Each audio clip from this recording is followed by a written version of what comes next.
Okay, good evening, everybody, and welcome to this brief exploration of some issues associated with online learning, getting the best as far as we possibly can in a relatively short space of time out of virtual space.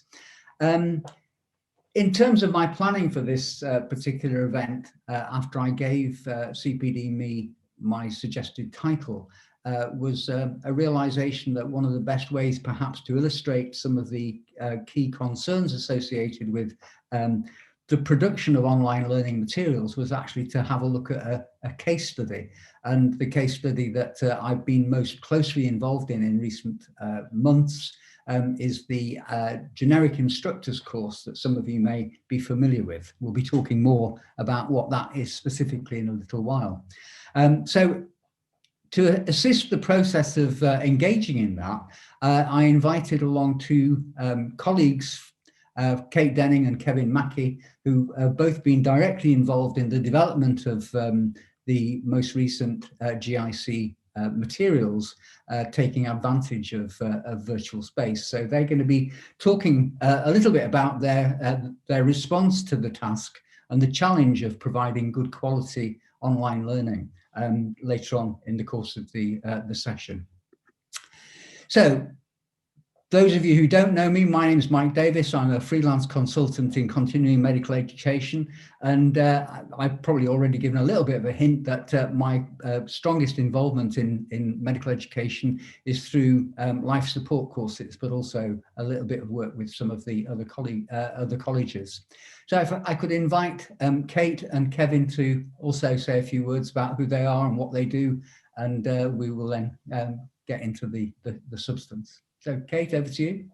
Thank you, Mike. So my name's Kate Denning, and I'm, like Mike, I'm an educator who works on the generic instructor course, and I'm the lead educator attached to the Advanced Life Support Group. Thanks very much. And Kevin? Yeah, and Kevin Mackey, as it says on the screen, the lead educator for the Resuscitation Council UK, and I've been involved in the Resuscitation Council since the very early 90s. Cheers. Thanks very much indeed, Kevin. Okay, so this is an image that I think in some respects sums up a whole range of different challenges associated with the times that we're going through in terms of making a sort of fairly challenging response to the arrival of the virus and the impact, particularly from our point of view and the perspective that we share of how we can continue to make sure that we're in a position to provide good quality training experiences for the people who work on the massive variety of life support courses that are represented by Advanced Life Support Group and the Resuscitation Council UK, both in the UK and also more widely across the world.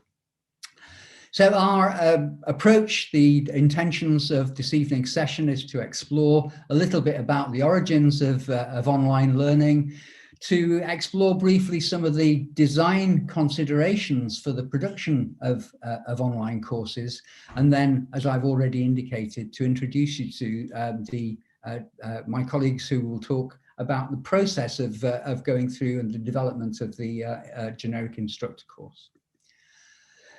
To get us going and to get you thinking about your own reactions and responses to it, I'd like you to spend a few seconds or so thinking about your responses to these poll questions. And if I could ask Andrew to launch the poll so that we get an idea of what the responses look like. So over to you, Andrew, for that particular purpose.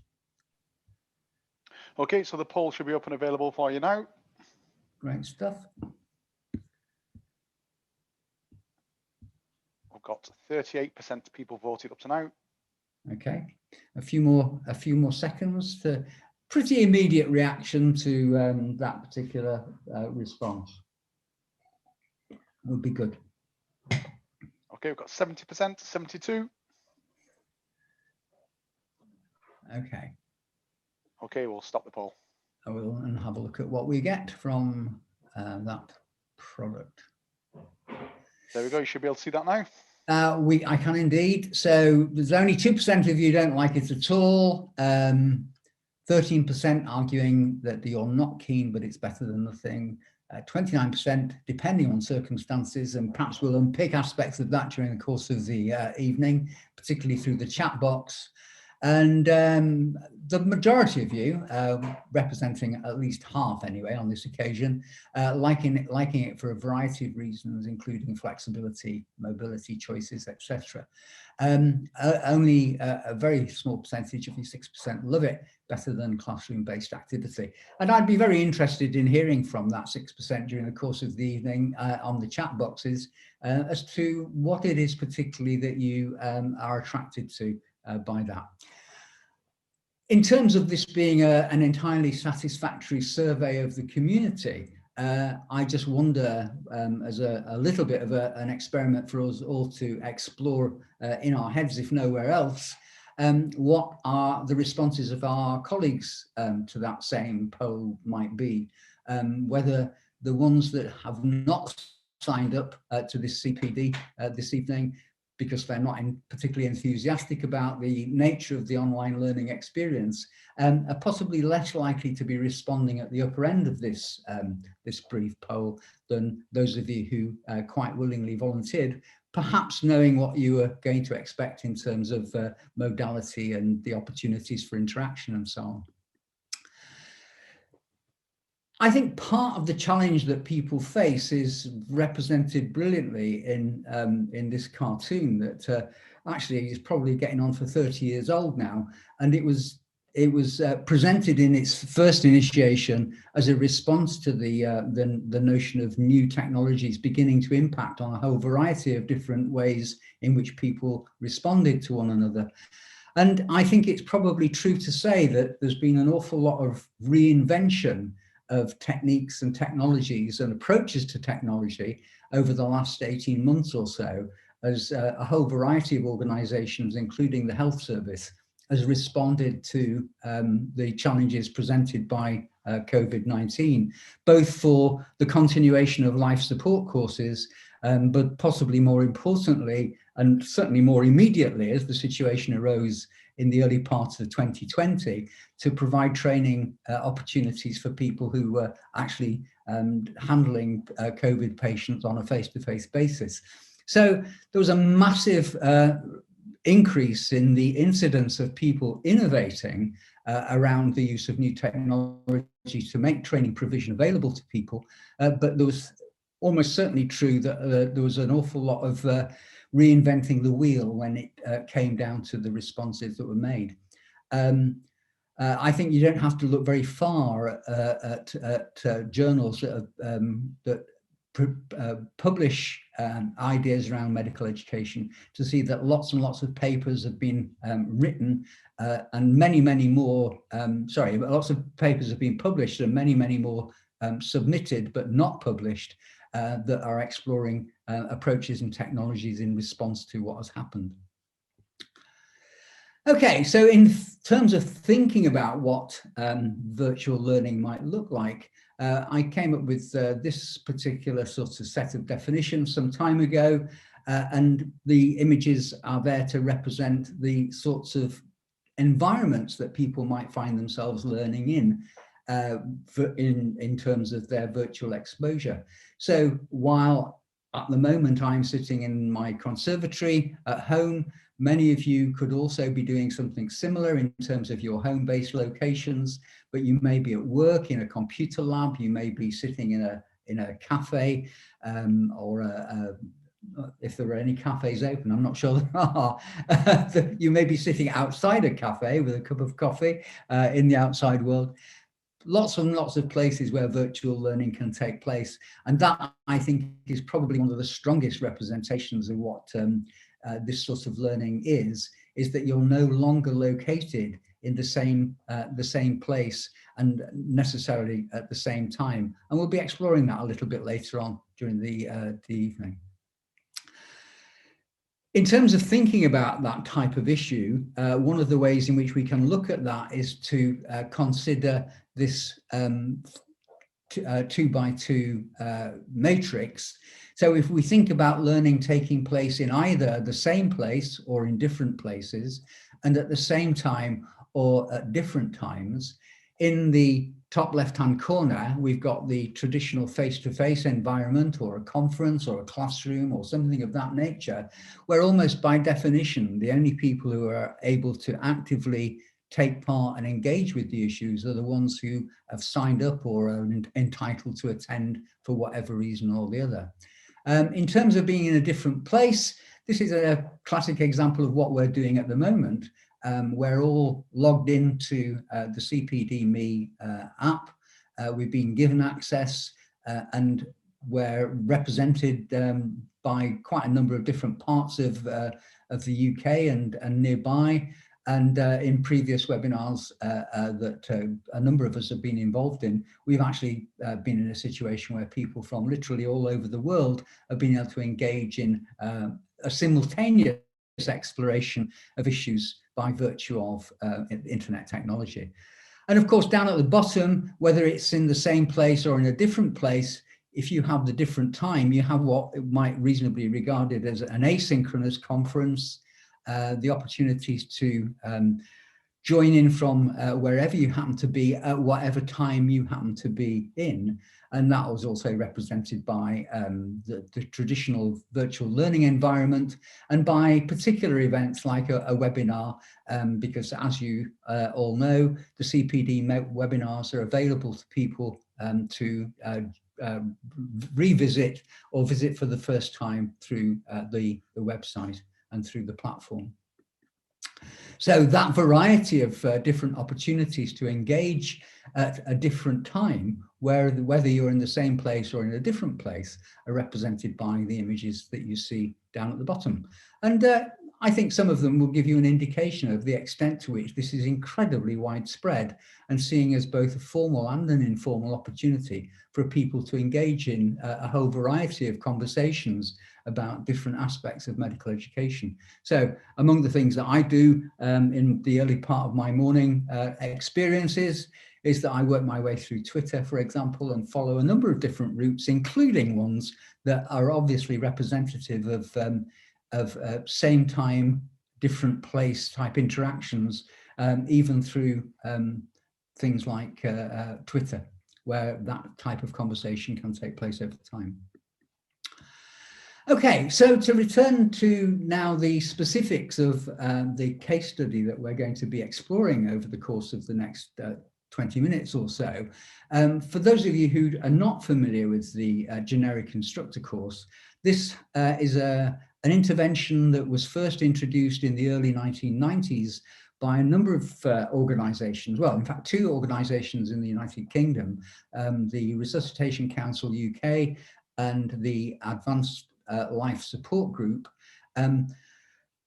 both of whom were responsible also for teaching courses specifically aimed at people involved or likely to become involved in life support.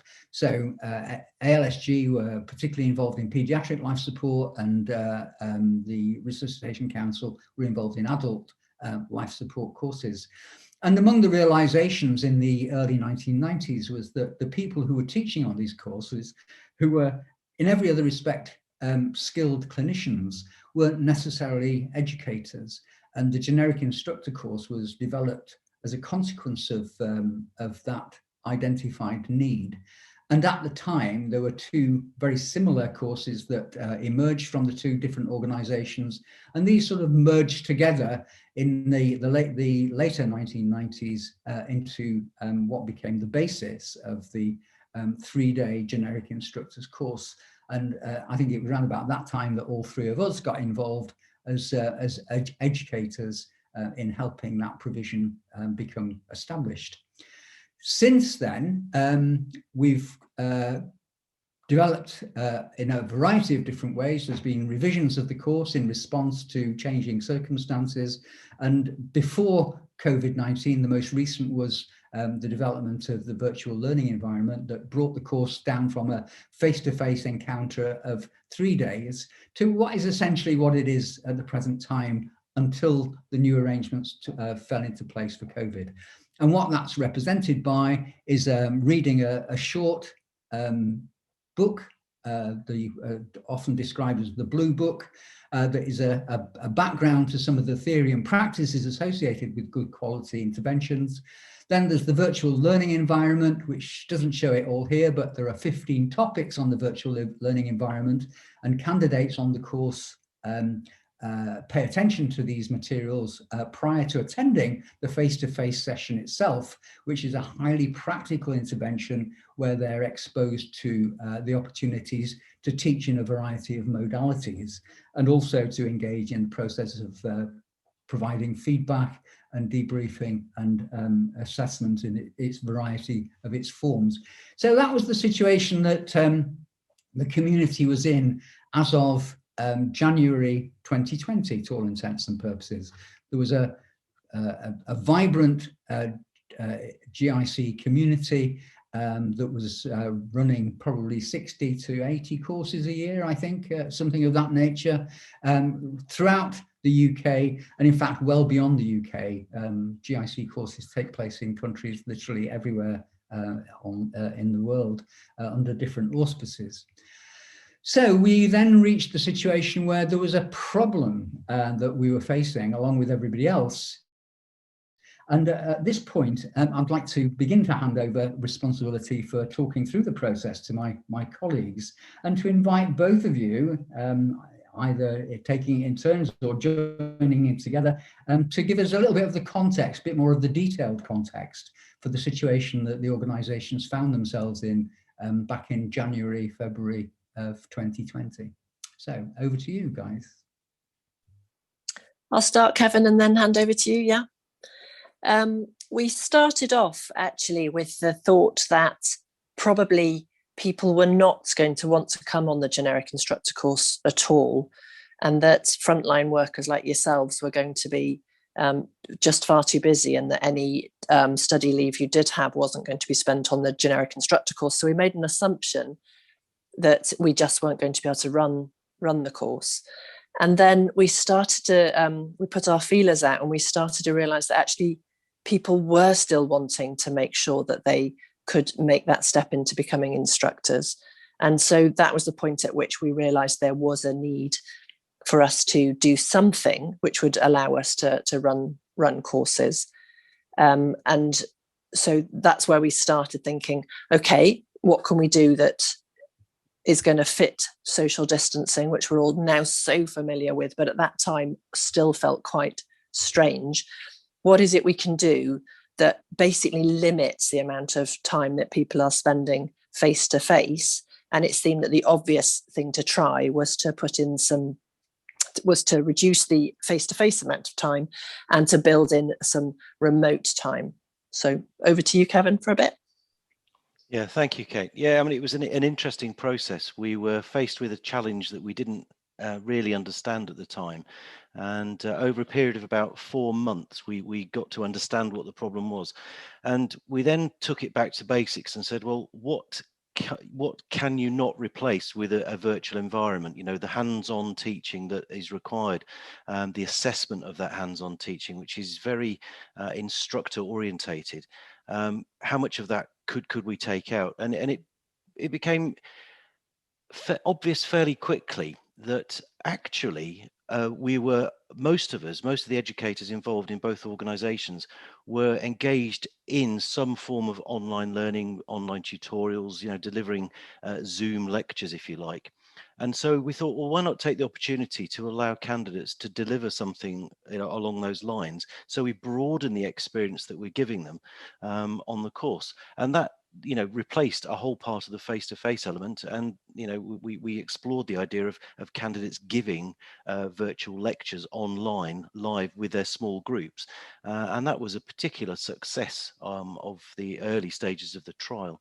And I don't want to steal any of Mike's thunder by sort of unpacking everything that we did, but you know, there were some anxieties around the NHS having access to stable enough internet platforms, and also in the early days of Zoom, of course, some of the NHS trusts said that the security wasn't good enough, so they wouldn't allow people to run Zoom, and you know, there are other platforms available, and there's not a consistency of their use and people's awareness of how to use them. So that was, something that we had to look hard at in the early stages and create a roadmap for success for the new course. And that was really what Kate and I spent quite a number of months getting that roadmap right, so that when you then go to the course centres, we'd done the thinking for them, and it was just over to them for implementation.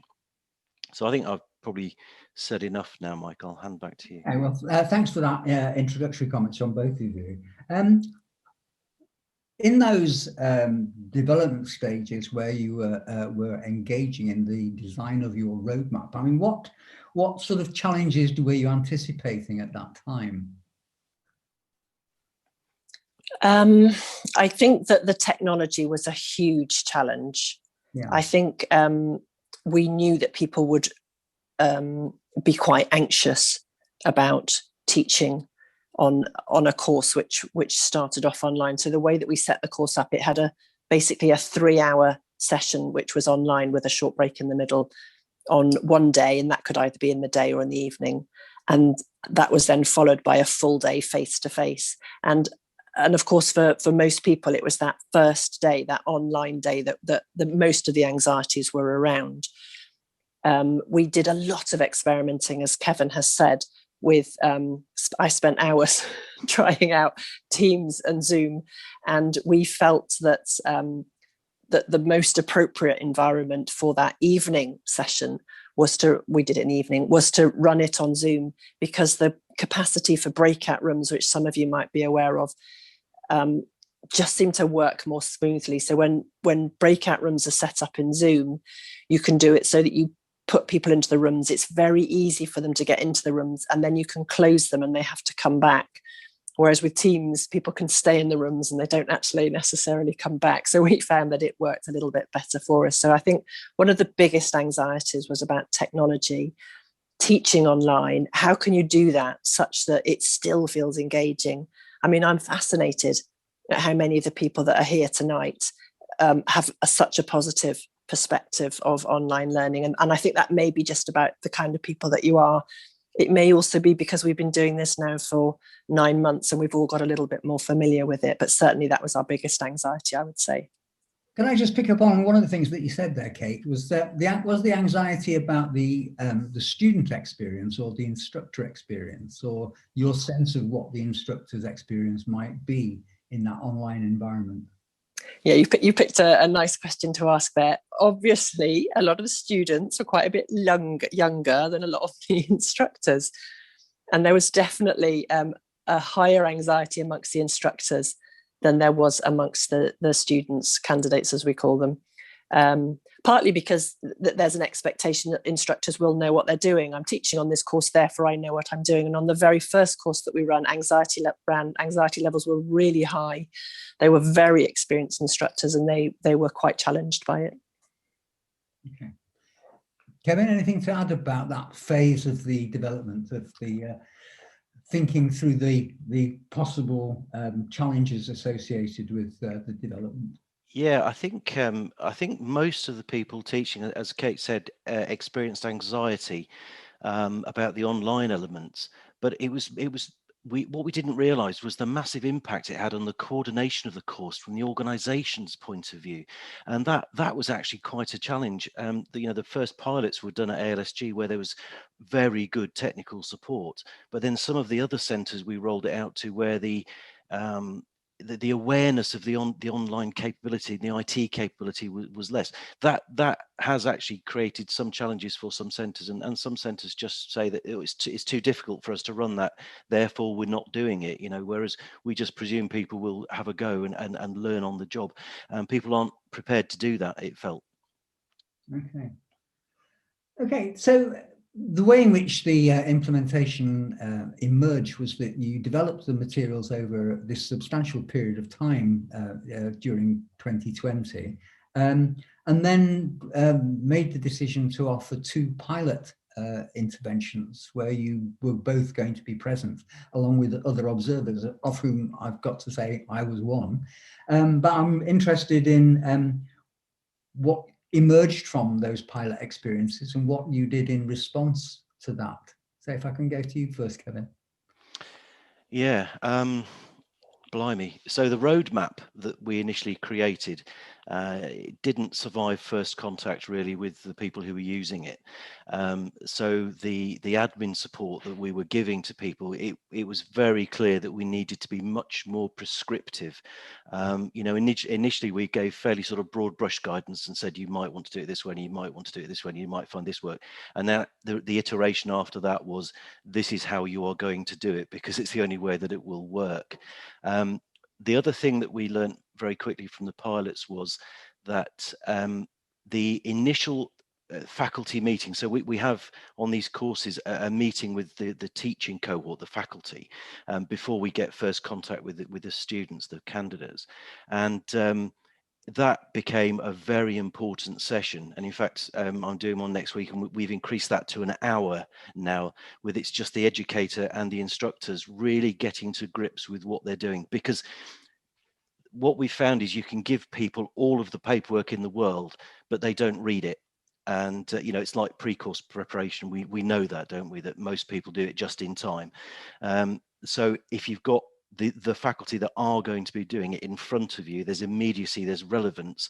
And so if you can get the information over to them very, very quickly and comprehensively in that meeting, then it works a lot better. Okay.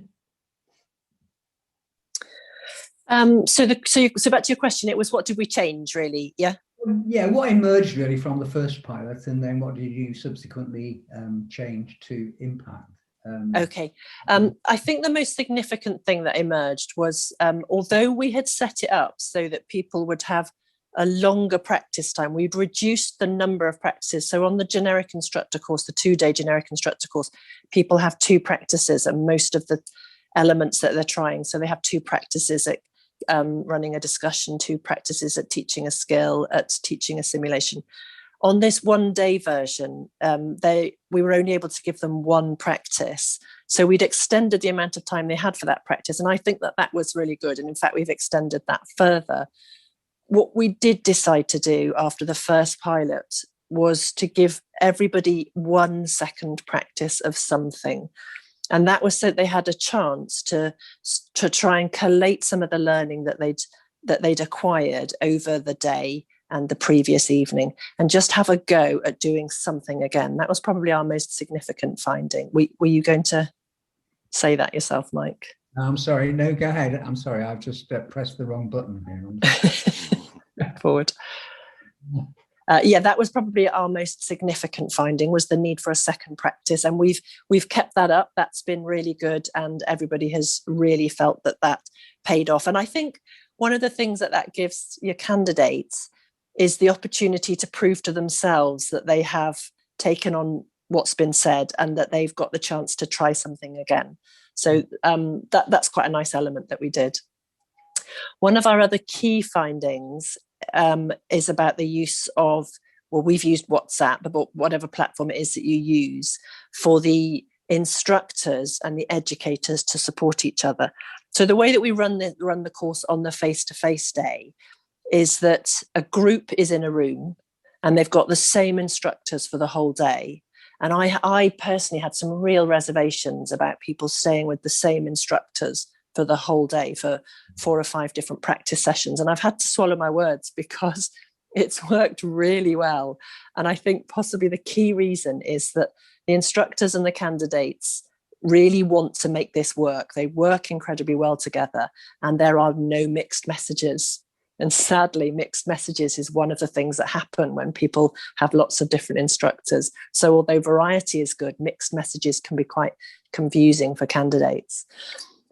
Whilst that's happening, we set up really good videos so that people who are remote can actually observe what it is that's going on. So as the educator, when I have taught on one of these courses, I have actually I live down near Plymouth in Devon, and the courses have largely been run in Manchester. And I have been able to be involved in those courses from Plymouth while the course is happening in Manchester. And that's done just by observing. And we use Teams for that, actually, Microsoft Teams.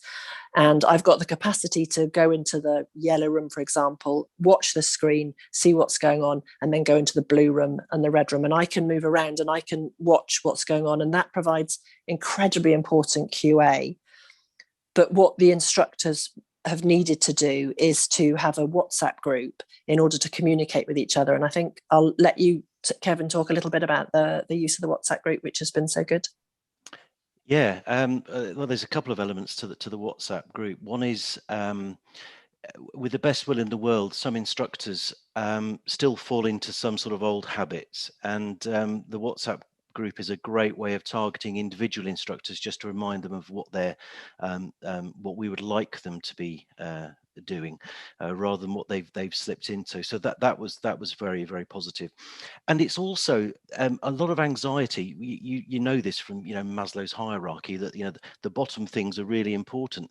So being able to communicate just simple things very, very quickly to the whole group, because what you would normally do on a course is get all the candidates in a room if there's a grey area or something that needs clarifying, and you would do it to them all. Well, we could do this on the WhatsApp group, either with the candidates or with the faculty. So it actually became a vital part, and is now part, it's on our roadmap for success, is that you create a WhatsApp group specifically for that course.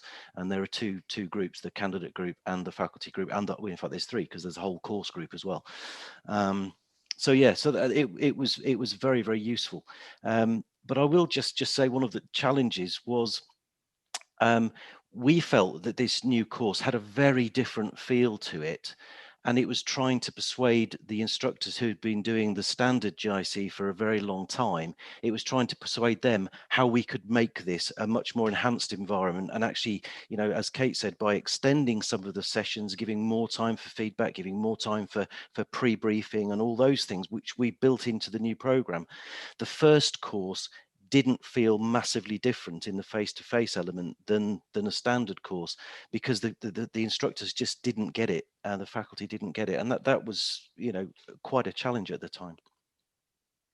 Okay, so I did just want to say something, Mike, and it was in response to what somebody put into one of the chats, and that was about how easy the candidates find it, and how they were saying how their candidates have found it very easy.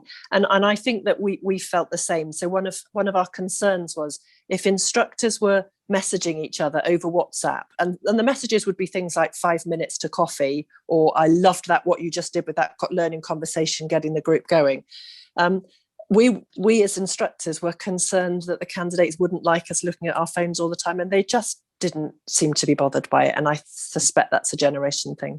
Yeah, it did seem to be an anxiety that people were expressing, wasn't it? That historically we would have said, we don't want you looking at your telephones during the course of a lecture presentation or something of that nature, and yet here we were demonstrating exactly the opposite of that.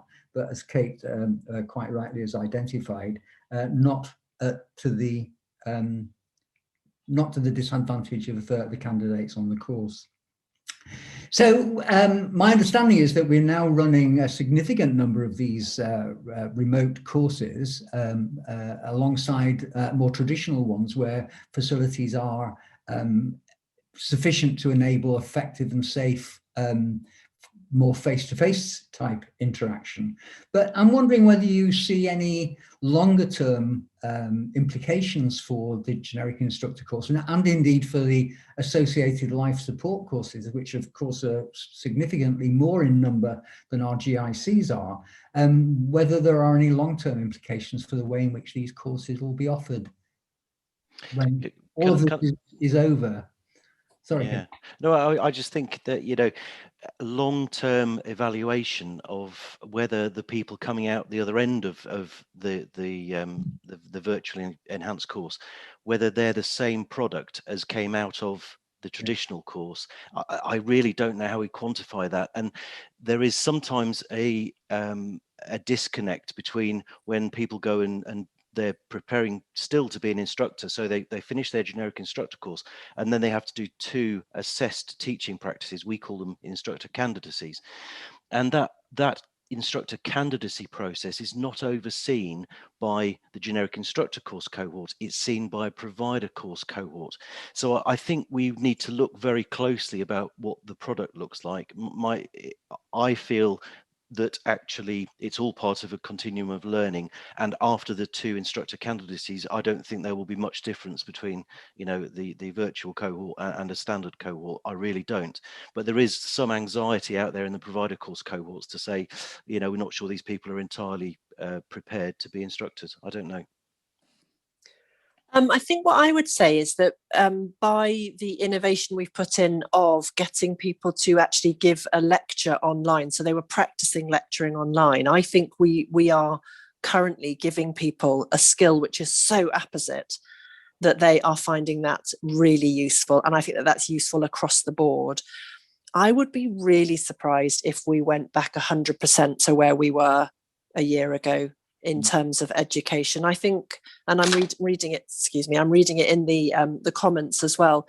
It's quite nice being able to do this from home. It's quite nice being able to sort of fit it into life, not to have to do the traveling. I'm loving not having the 6-hour train journey up to Manchester on such a regular basis. So there are some definite advantages to it. Although I was one of the ones who voted in the middle. I think it depends on what it is that you're doing. I would be really surprised if we went back to where we were completely. Okay. So if that is the case, I mean, would you say that there are some priorities for the immediate future, bearing in mind existing technologies and what we know about it? Do you have, I know I've not prepared you for this particular question, but it involves a little bit of speculation as to where we might go from here if here is the new starting point rather than where we were 12 months ago. Yeah, I think we would have to look very closely at making sure that the technology is very similar across the differing organizations that deliver GIC. I think that would be a challenge.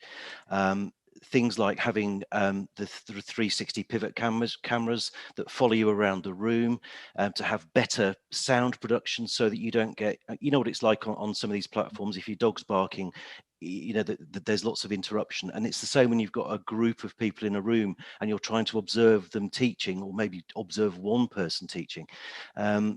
Getting all of that right, I think, will help us. And I think technology's come along so far in the last 12 months, driven by need, that though the price of those things will be driven down. But one of the challenges, of course, is investment in new technology for a specific fairly niche course. You know, most course centers run only 1 or 2 generic instructor courses a year, whereas they run lots of provider courses. So it's whether the trusts would have the outlay of kit to make it really, really useful, rather than trying to cobble it together on, you know, dreadful sound quality and poor quality cameras. I think that's a challenge. Sure. So in response, it's where do you think we might go next? I think that was the question. And I also want to answer the question which has come into the Q&A, which was about how do you manage with resuscitation equipment when you're virtual? I think I've not explained it very well. That a lot of the course is still face-to-face. It's sort of half face-to-face and half online, or maybe a quarter online or a third online. And so for the face-to-face bit, we've got all of the equipment, and the group are in the room with their equipment, and they're doing the simulation with the equipment still, wearing masks and so on. So that's a response to the question. And then in terms of where we might go next, I think one of the things that would be really exciting would be to have a remote element for a group of people, and then the face-to-face happens in different hubs. And they're already experimenting with this in Australia on the generic instructor course, and we're going to be trying one in a couple of weeks where we do the same thing. So you've got your online cohort, but then you've also got the capacity for the face-to-face element of the course to be run in different places. So if, as Kevin's just described, we've got some centres who aren't able to run very many courses, we've got a centre in Trinidad and Tobago, and obviously I'd love to go there to teach, but the chances of that are a little bit slim right now. And also, if they actually ran a full generic instructor course, that would wipe out the entire department, you know, that entire hospital probably. So for them just to run a small hub, a small group, so they join the remote part, and then they have their small group running, and still as the educator we'd be able to observe from a distance and still have the quality assurance. I think that's where we're probably going to go next. Mm-hmm. Okay. Good. Okay, so thanks very much indeed for that. That's the questions that I've got so far for you in relation to the development of the GIC. But I just want to move on now to some more general observations about the nature of provision, and then to allude finally to a little bit more of our post-course evaluation that we conducted to reassure ourselves, I suppose, that we were addressing all of the issues of concern that we had in terms of quality assurance. And there will be then opportunities for my colleagues to join in any question and answers as we move towards the final stage. So one of the models that we've made use of is the SWOT analysis, for looking at strengths, weaknesses, opportunities and threats associated with this type of development, and thinking about in terms of the strengths that this has illustrated is the degree of flexibility that we were able to draw on in order to manage the experiences as far as we possibly could, using the variety of both distance and face-to-face technology. The capacity for us to offer, and this is particularly important in the developments that were described towards the end there, of just-in-time provision, particularly on a modular, possibly distributed basis. The fact that in many respects, it's much actually easier to revise online provision than it is, for example, printed material. And that, you know, in a time of COVID and possibly future challenges of a similar nature, it's safe. The fact that you can actually keep people in their home environment and they can still be exposed to experiences that are interactive, engaging, challenging, relevant, and so on, with obvious limitations as we'll explore. So in terms of those, the weaknesses of the model is the lack of personal contact, and even in online environments where the opportunity to interact does exist, it is still not quite the same as our face-to-face exposure, our face-to-face environments. And there are a number of dimensions to these interactional issues that I'll be exploring in a few minutes or so at greater depth. The face-to-face element of time pressure is still there as an issue, and as has been alluded, our response to that was to reduce the number of practice opportunities that our candidates are exposed to on the face-to-face component of the course, and obviously there are some risks associated with the potential outcomes of that. And then thinking of the institutional responses, so thinking of opportunities, is that you've got there's limited boundaries to what you can do. I mean, quite literally, there's nothing to say that this is a course that couldn't be offered on an international basis. And a number of years ago, Kate and I were involved in a higher education provision that involved people from the United States and Australia running simultaneously. And for many of us, we never actually met in a face-to-face environment, but we were able to meet very effectively in that online space. The fact that it is expandable in terms of numbers, and we were talking to Andrew earlier on before the session started tonight, talking about the fact that there are now thousands of people turning up to some of these webinars. And you know, literally there is no limit to the number of people who can't observe these experiences from a number of different perspectives. And the technology is going to have an increasing capacity to engage more and more of those people, possibly even actually managing to create environments where they can interact with one another.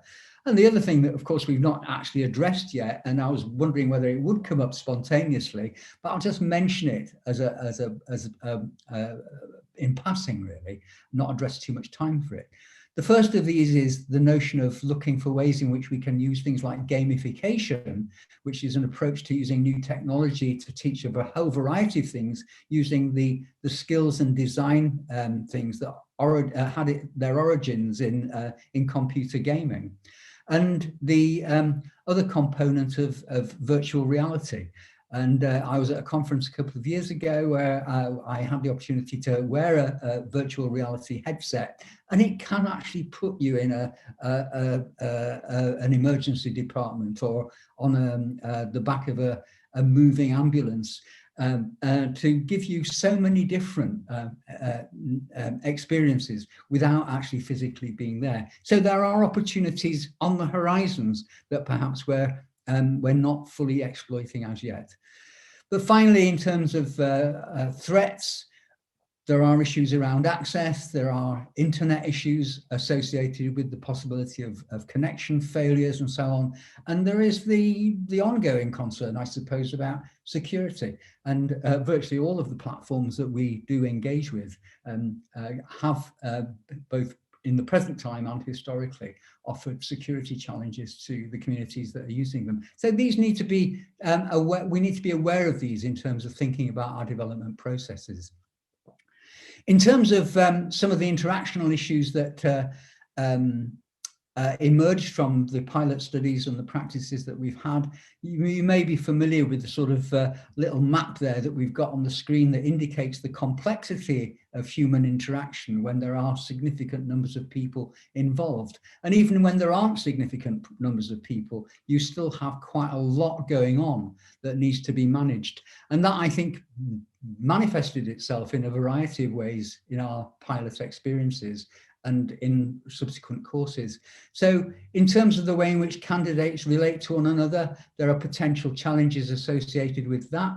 Instead of them operating within a community of up to 24 other candidates with all of the richness that implies, they are actually spending quite a lot of time in an intensive environment with 4 people, 3 other candidates possibly, and only a couple of instructors. So that can have an impact. The way in which faculty engage with candidates, Kate alluded to the fact that under normal circumstances, candidates would stay together and faculty would rotate around the different groups during the course of a 2-day face-to-face provision. And that would give them access to the variety. Well, that's not happening in the revised model. And there were understandable concerns about that, but equally, there were some very, very positive responses from both faculty and candidates as to the positive outcomes of that.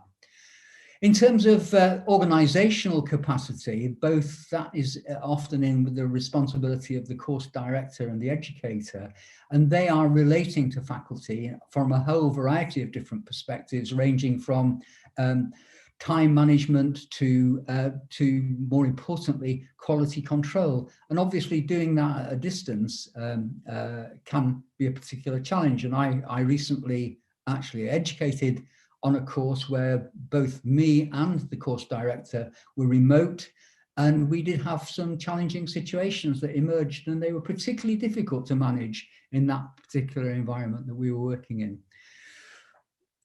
From our perspective, one of the roles that we have that we consider to be very important is the opportunity for us to be exposed to all of the candidates who attend the course and to provide the right sort of advice and guidance as to how they might continue to develop and improve their skill set.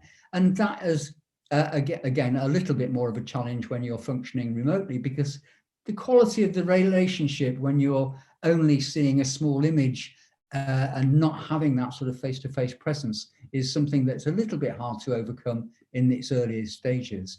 And possibly finally, which is again a major quality control component, is the relationship that the educator can have with the faculty in terms of maintaining the appropriate approach and response to the situations and the challenges that arise from the course.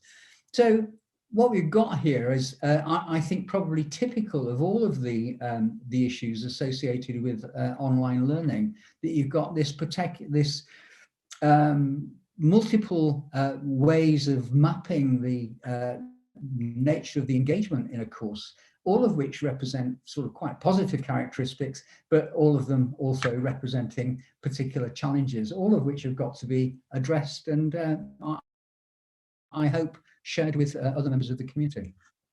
And finally, before opening up to questions, another very old cartoon to indicate, I suppose, this person Steiner's prescience, really, that you are a different person in the online environment.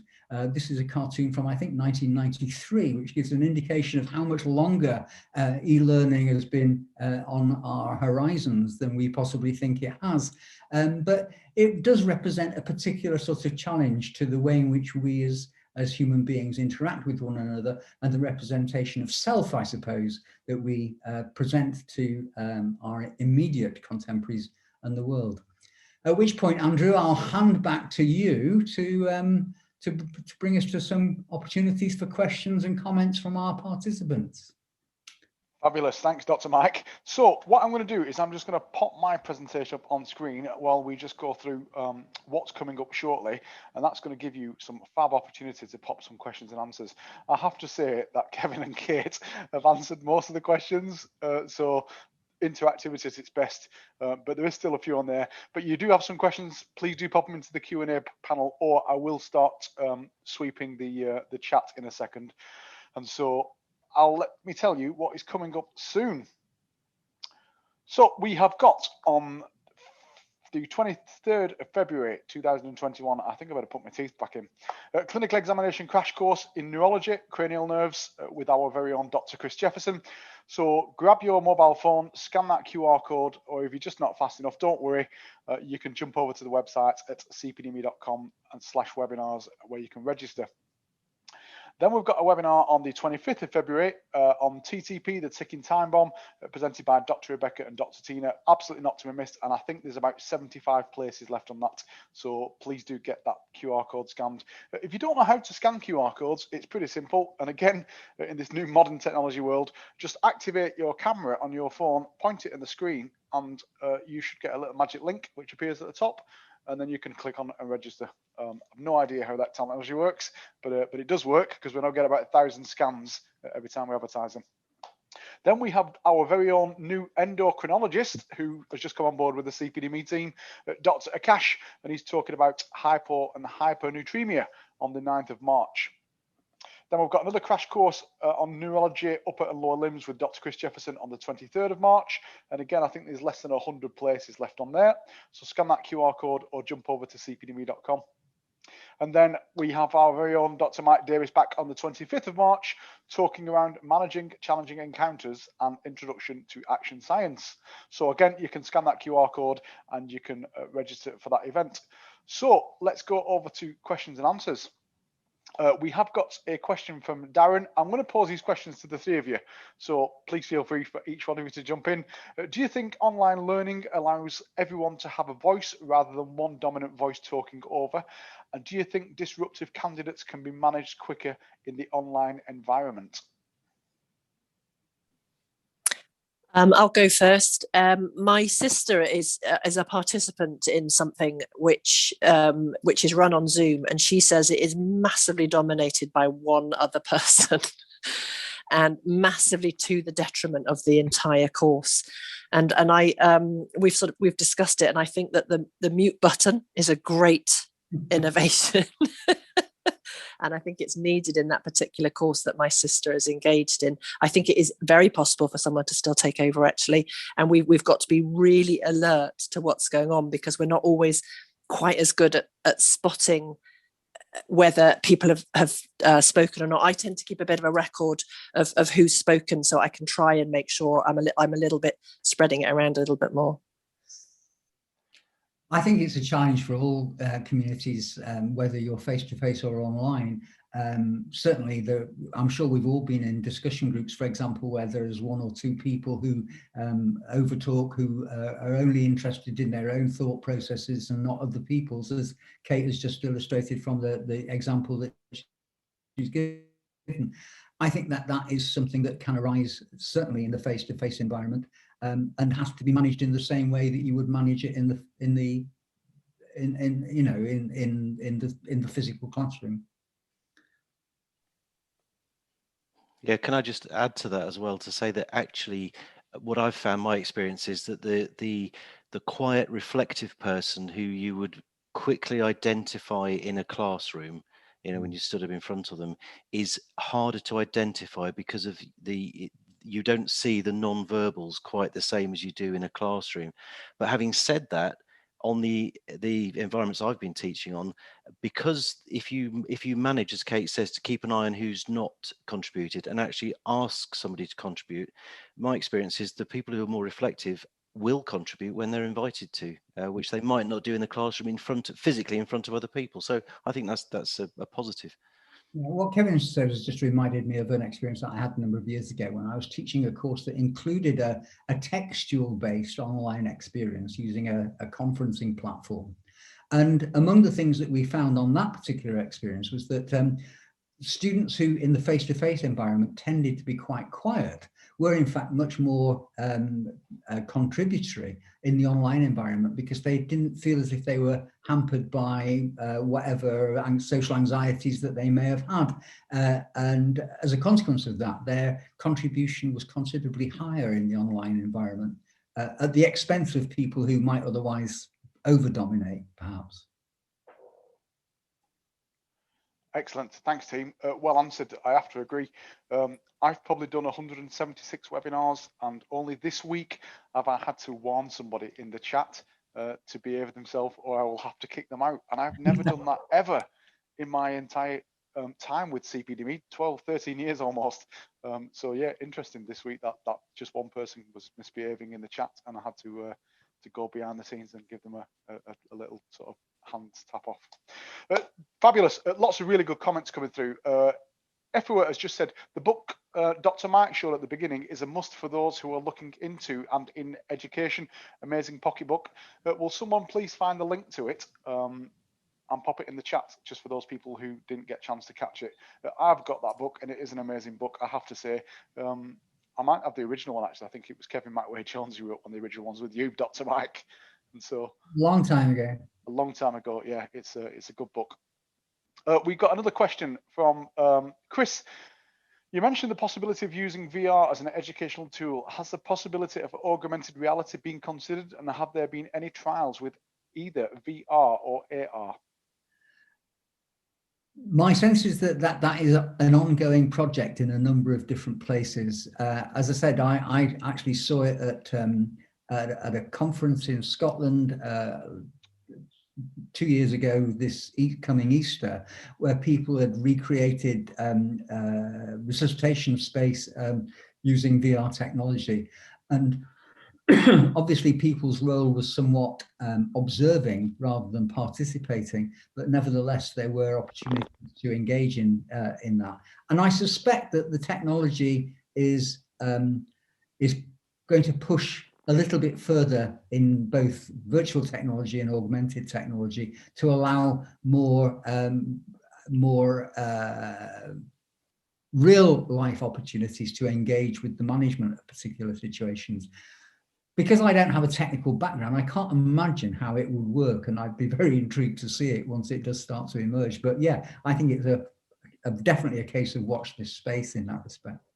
Yeah. Can I just, I'll do my sales pitch as well. Of course, the Resuscitation Council does have a very good basic life support VR lifesaver, which is great for the layperson who doesn't understand what a cardiac arrest looks like, and they are actually in that environment, and you do CPR on a cushion or something to give you some sort of reality. I think it's a very simple step to create virtual classrooms, and for us to be able to put a VR headset and be in the classroom watching. I don't think that technology is that far away at all. But in my experience, I've not been involved in any VR or AR stuff around the education that we're involved with. Excellent. Sorry, Kate, I thought you were going to say something then. No, I've just been trying to follow the chat. It's kind of, whoo, isn't it? Yeah, it is. We've got a comment from Kimberly. Living in remote areas such as the Highlands of Scotland, which sounds absolutely fabulous, Kimberly, I feel that virtual learning makes some courses much more accessible than they otherwise would. I have to agree, Kimberly. As we were discussing before we went live tonight, we've seen webinars from I have sort of 50 attendees, and this week we've had 2 previous webinars what had in excess of 2,800 people attend. Now I can't even visualize them because I've lectured in lots of conferences and lots of rooms around the country, the world in fact, and I can't imagine 2,800 people in one auditorium listening to something being broadcast at 8 o'clock at night, and so just unprecedented, I have to say. We've got another comment from Wendy. It is, I hope, all is well. We are well, Wendy, thank you. Since the first lockdown, the clinical training company that Wendy works for is now conducting a lot of training over the internet. At first, it was a massive learning curve for the instructors in how they deliver good quality training virtually, and they've still not got it optimal out there, but they're getting it right. Any tips really for Wendell and her team? Yeah, I think that's tough. That's a bloke. An old colleague of mine actually. So hi, tough. Yeah, yeah. Are we? I don't know. I don't know. Yeah. I've lost my train of thought because my wife just walked across me. So help me out, Mike. I think it's. I'm a little bit resistant to tips, I've got to say, because I think that prevents us sometimes from addressing some core issues, really. And I think essentially what you have to do is to have a clear sense of what it is that you want to achieve and what the potential technology that is available to your community is capable of actually presenting, and then linking those sorts of 2 things together. You know, I sometimes look at things that say 12 tips to enable you to do X, Y, or Z, and I think, well, that'd be a really good idea, but I don't have X, Y, or Z, or P, Q, and R, or whatever it is that they've actually used to successfully overcome a particular sort of problem. So I'm much more keen on encouraging people to go back to what the underlying principles behind their presentation or their design or whatever, and then responding to that sort of well-informed perspective rather than coming up with, you know, we did this, so therefore it would work for you. But it's a minor observation that I tend to have whenever I see the word tips. And the thing that I was going to say, of course, was don't try and multitask. If you're actually focusing on something, me trying to look at the Q&A, trying to do that and extemporize, you know, but seriously, when you're doing this online stuff, to be absolutely focused on that one thing and get somebody like yourself, Andrew, who's doing the background technology work, that would be my one top tip. You know, don't try and be all things to all people. Delegate some stuff out and have really dedicated support. Yeah. Yeah, absolutely. So we've learned massively around that, Kevin. We've got 2 people. So one person starts on social media, one's doing customer service on emails, and then of course you've got me in the chat with you. But it's impossible to do it on your own and deliver quality content. You simply can't do it. We've had organisations come to us and say, please help us. How do you manage so smoothly to bring something together? And we said there's not one person, there's often several people in the background that you just simply can't see who are doing all the bells and whistles, such to speak. I think that's it for questions. We've just got one comment from Sarah. Hello, I've delivered 4 online lectures to undergraduate paramedic students as a guest speaker. Now about to leave full-time frontline medicine, working to become an educator full-time, teaching techs and para students and other clinicians. I think we're seeing a lot of drive from people on frontline practice, Sarah, to go into education. I think it's something I've probably in my with my NHS badge on, I've probably wrote the best part of 15 references in the last 3 months for really good practitioners moving into clinical education. So it's not unknown really for that to happen. As I said, I've done quite a few references recently. All that leaves me to say is thank you very much to the team tonight. Thank you very much. That's really strange because I don't know which camera I'm looking at. So I'm going to say thank you very much to Dr. Mike Davis. Thank you very much to Kate, and thank you very much for Kevin for joining us tonight on this webinar. Please make sure you jump over to the website and have a look at what's coming next. But on behalf of myself, the team at CPDME, and the fabulous team who's been on screen with us tonight, stay safe out there. Keep doing an amazing job if you're working frontline, and if you're not, make sure you're taking some quality time and be good to yourself. But thanks for taking part, everybody, and have a good evening. Thank you. Cheers. Bye, colleagues.